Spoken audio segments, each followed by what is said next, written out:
soroi, vana tete, vana sekuru, nemi mose makateya nzeve. Nhasi ndoda kumbokupakurirai mutambo wangu. Ndakafara. Okay, hi guys. That's how I used to introduce some of my poems back in the day, so I just thought it would be cute if I did it today. Okay. Today we are dancing to Ndakafara. I recorded it and now I'm going to do a video with the dance moves. So please do not crucify me. These dance moves are purely, what's the word? Amateuristic, yeah? But let's have fun. So get your dancing shoes on. Let's do it the old way, the way we used to do the olden days. So kamba vazhinji venyu munoziya ka entrance him kaike katinoimba patenta kuda kupinda mumatangiro emisa handitika saka tichapinda nemamoves iwayo, madance moves iwayo atinowanzorowa pa entrance ipapo handitika. Okay, for those of you who don't understand Shona, I just said that this is an entrance hymn that, yeah, I'm going to dance the way I dance it. I don't know how to translate what I just said. Okay, don't laugh, okay? Oh, before I start the song, let me show you the basic dance move that I'm going to do. We're gonna start simple, easy. Even if you have like 2 left feet, you can do it, okay? Don't listen to the haters. So it goes like this.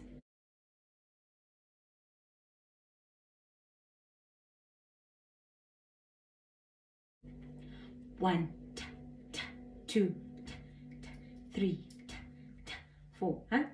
These are the simple steps that we're going to be following. This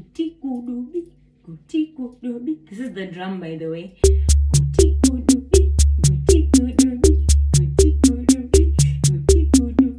And this song was requested by my small dad, so it's a dedication to him. That's why I went all out to do some dances as well. So Delita, get your dancing shoes on and have fun, enjoy.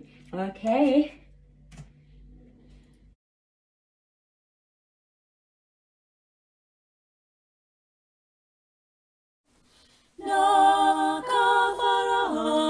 Ndakafara, vanhu vachiti kwandiri,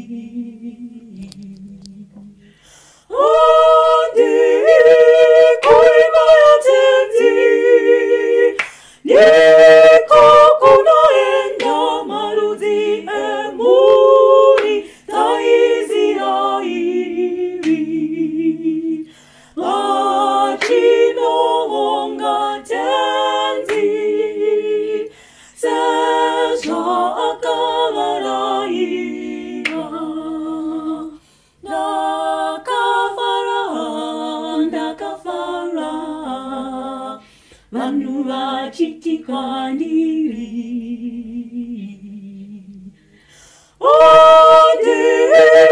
kuimba yatenzi, ndiko kunoenda marudzi emhuri dzaIsraeri, vachinovonga tenzi sezvaakavarayira.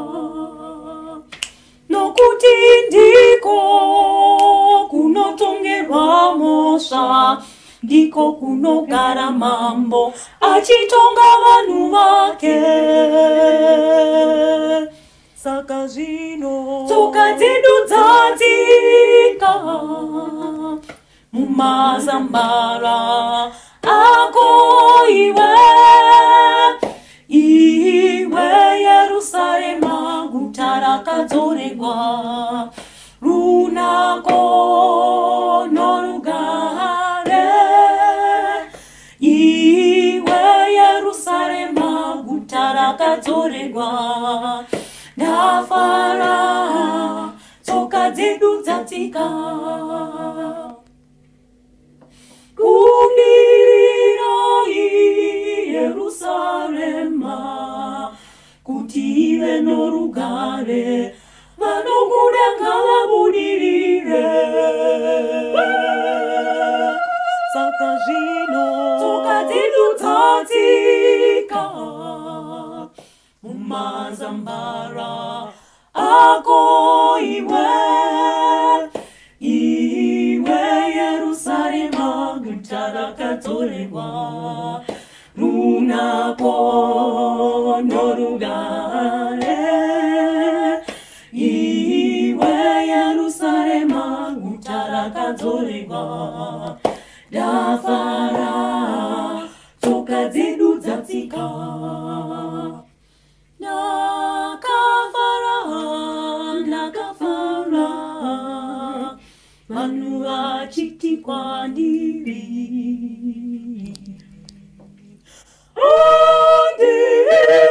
kuimba yatenzi ndiko kunoenda marudzi emhuri dzaIsraeri vachinovonga tenzi sezvaakavarayira. Ndakafara, Ndakafara, vanhu vachiti kwandiri